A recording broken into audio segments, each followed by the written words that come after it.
What's up, everybody? It was definitely a good Thanksgiving day, so I'll get ready to edit this for you. I know it's gonna be kind of funny to be posting a Thanksgiving video about cooking bread and cooking a turkey after Thanksgiving already happened, so my information really doesn't help you for this Thanksgiving, because that Thanksgiving is in the past now. So this year, I'm gonna show you how to make an awesome turkey.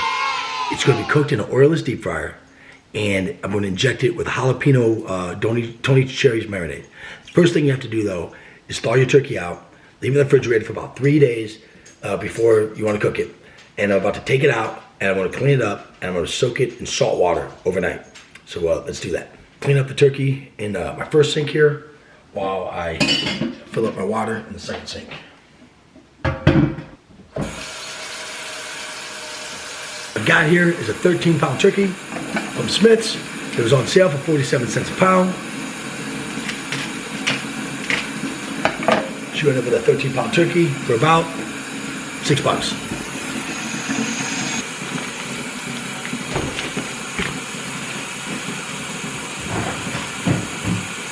So the thing you want to do is you want to cut the turkey open, you want to wash it off.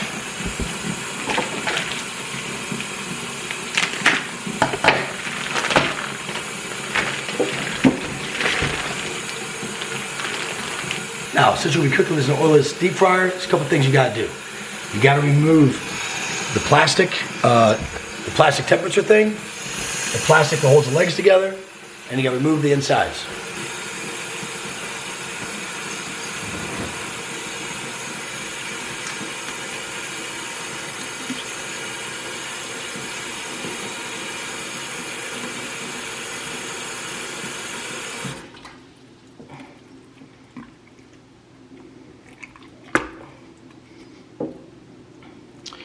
You move this thing, your hand in there.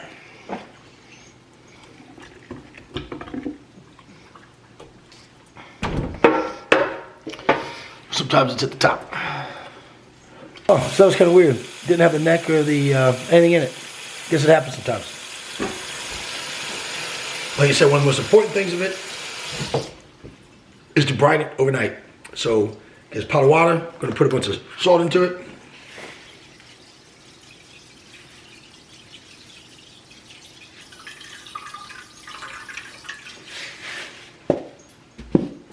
In my opinion, the more salt, the better.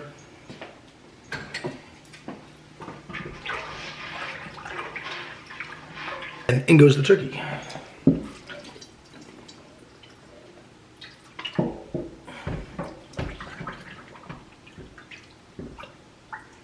Make sure it's completely submerged in the water. Add a little salt just for fun.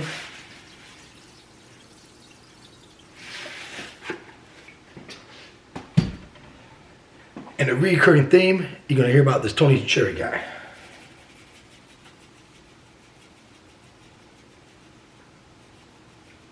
I like to float that on the water. It'll sink down. It'll help marinate it. Now, this bad boy goes in the fridge until tomorrow. Here comes the turkey. So my turkey has been in the refrigerator, salt water, brining for the last about 16 hours. So we're gonna get that out, we're gonna drain the water out of it, and then I'm going to marinate it. Tony Cherry's, that's what my grandma used to call it. Tony Satchery, it's a Louisiana Creole seasoning, injectable. This happens to be the butter jalapeno. It is the bomb. So again, I'm gonna get my 13-pound turkey out of the fridge. We're gonna drain it out of the water, let it sit for about 10 minutes, let the water all come out, and then we're gonna inject it with this stuff. It is the best. We're gonna get the turkey. Sure he's done dripping. We're gonna put them into, for lack of a better name, I'm calling it the turkey bowl. It's this shallow little bowl that holds the turkey pretty well. And I will start injecting it with the marinade. So we're gonna inject the turkey over here on top of the stove because I didn't have the right lighting over there near the sink. So I hope you can see it okay. Again, this is Tony Satchery's injectable jalapeno marinade. It comes with the injector.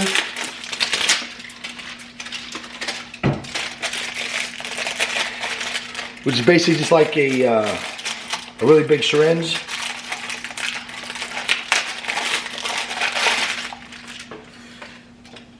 So you pull it out here.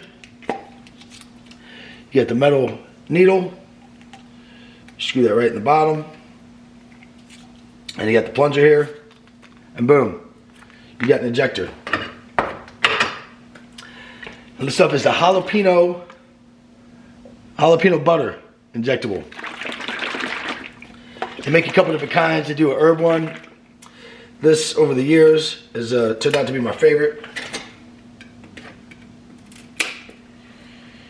And I get lots of compliments on my turkey when I have people come over for it. I know everybody thinks their turkey is the best turkey. Everybody thinks their turkey is the best turkey. I obviously think my turkey is the best turkey. Unfortunately, given the current things, I can't have the people over that I usually do to enjoy my turkey. But anyways, we can enjoy it virtually together. I'm going to inject it. So now inject it. You're really going to concentrate on the breast area, the legs, and I even get some up in the thighs. Get right into it. You put the injector right in there, pour it up slow. Then you got the your marinade right inside your needle. Right down deep there into the breast. Slowly depress the plunger and inject that marinade right in there. Sometimes it'll come out, it'll overflow. That's to be expected. And yeah, you just continue making holes in the turkey and inject all the plates. See, I like the legs. I eat the legs. I like the dark meat.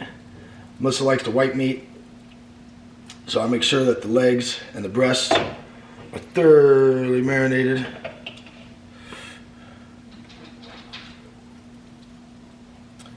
I even like to inject the wings. I don't think a lot of people do that because a turkey wing is pretty damn good. All right, so now let's go check out the apparatus I will be using to cook said turkey. This is a, come on. This is an older gadget. Well, it's not the older gadget. So there used to be deep frying turkey, right?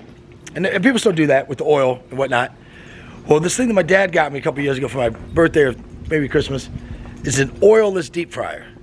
So it doesn't use oil at all, obviously, oilless. It's made by Charbroil. It's called the Big Easy. And what it does is it uses infrared heat, also known as convection heat, to heat the turkey outside using propane and this thing. But let's get out and set up.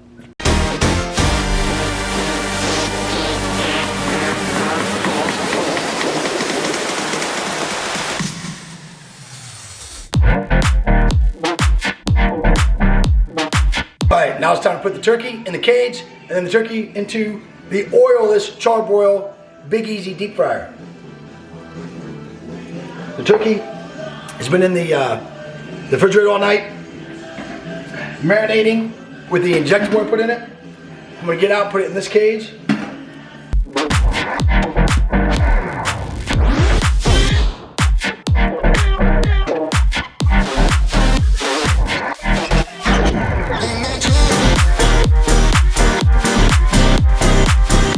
The turkey is loaded.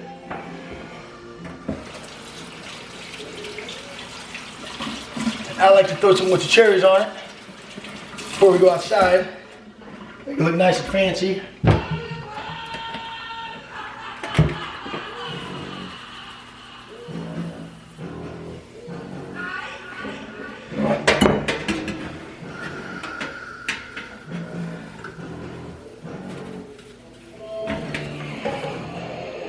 All right, this turkey's about to get cooked.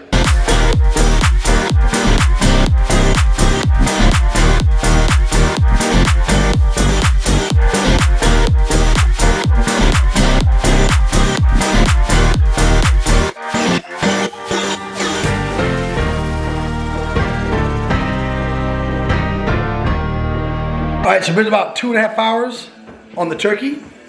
I already checked it once on the thing, so it's got to get up to 165 internal temperature, and I believe we've gotten there. So you can see here, it's nice and golden brown, and we're gonna put the temperature gauge into the right into the breast. And let's watch it go up.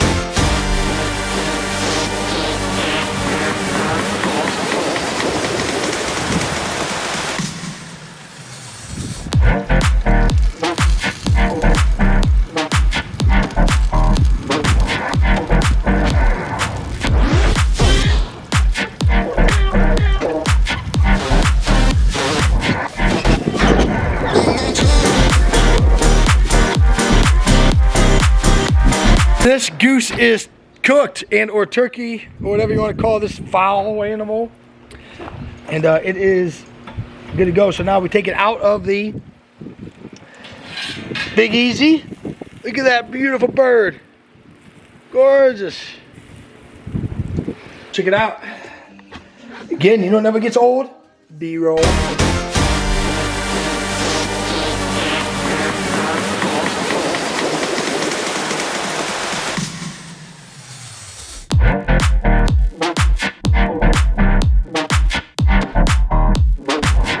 Teach you guys how to carve a turkey correctly.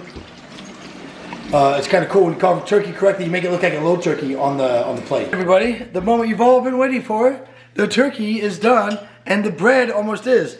But what we're gonna do now is I'm gonna show you how to carve a turkey properly. So let's see if I can get this over my shoulder. Here's the turkey. Here is the plate I'm gonna put it on. And the first thing you start with is I like to take off the legs.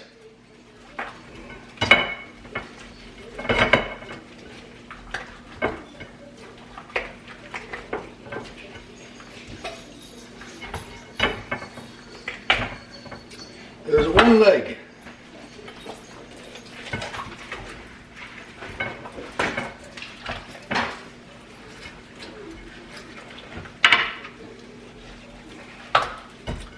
Oh, it's funny how hot it still is. Alright, 2 legs. And see how I lay them out like a turkey? Now I'm gonna go right down the middle of the turkey breast.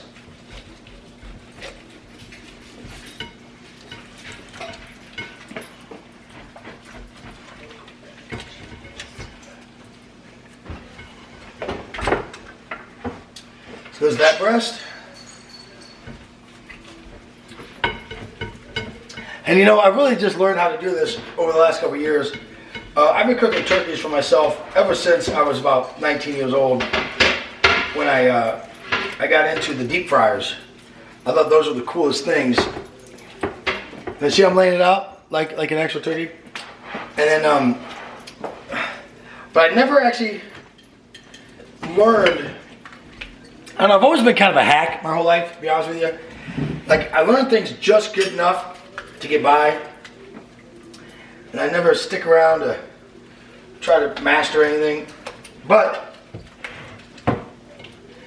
what that's done for me is turned me into I know a little bit about a lot of things, which, you know, is useful, but also frustrating. So what that does is it puts you in one of those Venn diagrams, or they call it Schindler's thick. Well, basically, I know enough about so many things that I don't know nothing about anything. The more you learn about any one subject, the more you realize you know nothing about that subject. And that's just kind of how life works. But check this out. Look at that beautifully carved turkey. I got the breast, the legs, the thighs. I call that inside out turkey. What do you think, babe? Looks good. It does look good, doesn't it? And then, of course, I got this this carcass that Melissa is going to tell me not to pick apart, because there is only 2 of us this year. But honestly, I'm not going to be able to resist that, because look at all this thigh meat. It was kind of a weird one, because it's just for me and Melissa, which is all I really, we all need to worry about right now is us and them. And maybe next year we can have you guys over for Thanksgiving. But this year we're just keeping it in the house because, you know, we're not scared of this thing. We're just trying to stop this thing, and we all want to get back to normal. And the faster the sooner we all follow the rules, the faster maybe we get back to normal. Otherwise, this is the new normal, and you might as well get used to it. So that's where I look at it. I'm gonna go sit here and whine and cry about not having people over because honestly, I don't really like most of you motherfuckers. And it's kind of nice to have an excuse not to have you over. So until next year, we'll have 10 and not you over again. We'll handle that then.